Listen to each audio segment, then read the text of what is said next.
Good evening and welcome to Armchair Quarterbacks Handicappers. As we're going to do this a really quick segment, we're not going to get diving in. We're just doing a little bit before the first Thursday night football game. We got a lot of questions and we're going to go ahead and hit those up as I'm going to kill this music. And welcome to the show. If you haven't caught us before, we'll be back Thursdays throughout the year. We're going to plan on doing about 7 o'clock Eastern. And then also on Sundays, we are here 10 a.m. to noon.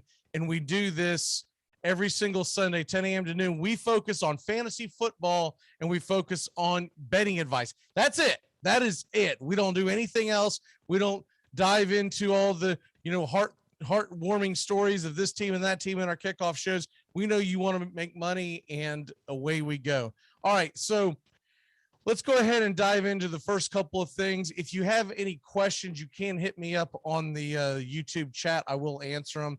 But basically, when we're going to start off with this is I want to look at the actual point spreads at this point. And looking at the point spread right now, you've got the Tampa Bay Buccaneers are now minus 9.5. That number keeps going up and down. I saw it up to 10. They're now minus 9.5, and they are 52.5 is the over under now. Now it was down to 52 earlier today. It's climbing up. You may want to play it and see if it gets a little low, a little higher. I think it's only going to climb. I do not believe it's going to go lower. The betting public is putting money on the over. They're expecting a high scoring game. I believe it's going to be a lower scoring game. It's the first game of the year. Dallas, I expect their offense to be a little rusty. Not only has Dak Prescott not played in almost a year, but also remember he didn't practice a whole lot during the summer camps. So I believe there's going to be a little bit of rust in there. And so that's why I'm hedging the under, take the under 52.5 as it stands right now. You can get that at most books. That's where the number has gone. If you don't see it on your sports book, it's on several of them. So I like that as a play. The minus 9.5, I'm just telling you, it's too rich for my blood. If you feel like you got to make a play and you're just really wanting to do something, then I would probably go ahead and take the Tampa Bay minus the 9.5. But that's a lot of points to be thrown around in a National Football League game. I don't care how good we think the Tampa Bay Buccaneers are. And I don't think if you think that the Dallas Cowboys are a fraud, I'm going to tell you right now, they are without a doubt one of the more talented teams in the NFL. And to give up 9.5 points, even though they're at home with all the emotion, that's a really, really shaky play right there. So now we're going to go into the fantasy. And basically all we're going to do here with this, because it's Thursday, is we're just going to be talking about this game. Should you be starting these players? And away we go. So the question is, who do you not start? Now, let's start with the quarterbacks. Now, what I'm looking at here with the quarterbacks is I don't like starting Dak Prescott. I really don't. I've got him ranked around 13 this week. That Dallas defense is real. If you can find someone else to stream, I did it today. I was in a league and noticed that Tannehill was out there. I'm streaming Tannehill against Arizona at home. I like that play better than Dak Prescott on the road against arguably one of the top 3 defenses in the NFL.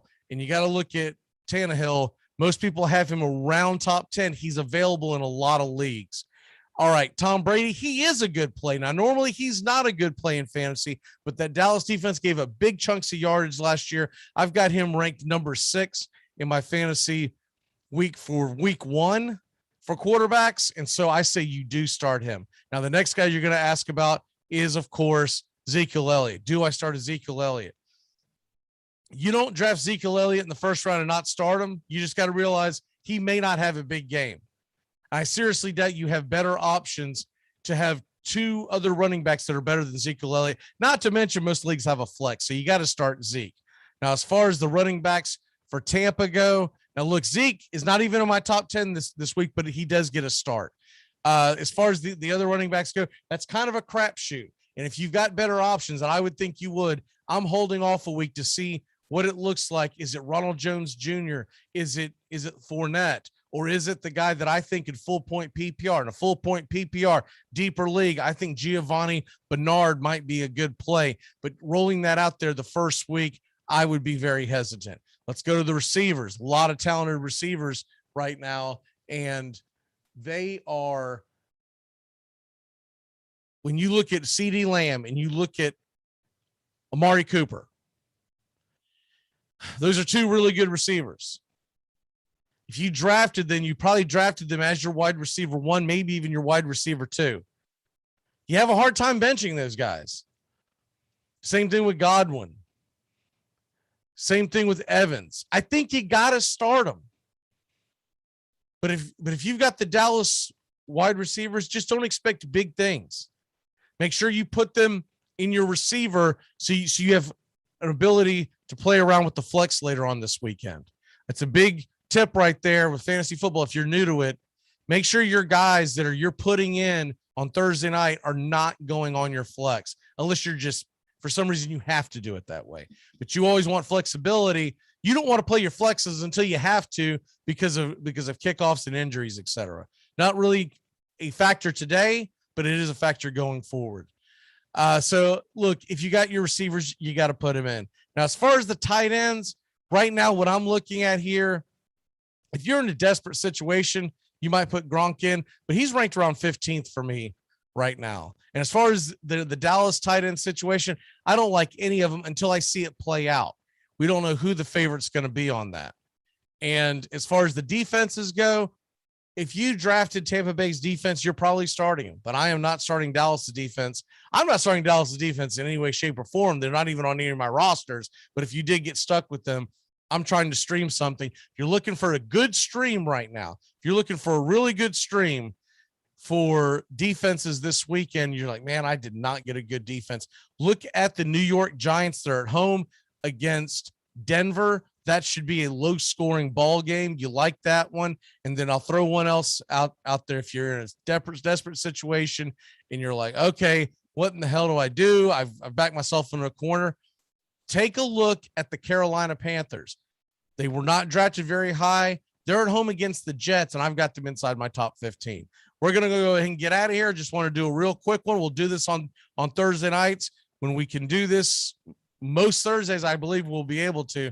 So we will see you next Thursday, but Sunday, 10 a.m. Eastern to noon Eastern on the Armchair Quarterbacks YouTube channel. We go live, fantasy football and picks against the spread and your DFS advice. Have a great day, y'all.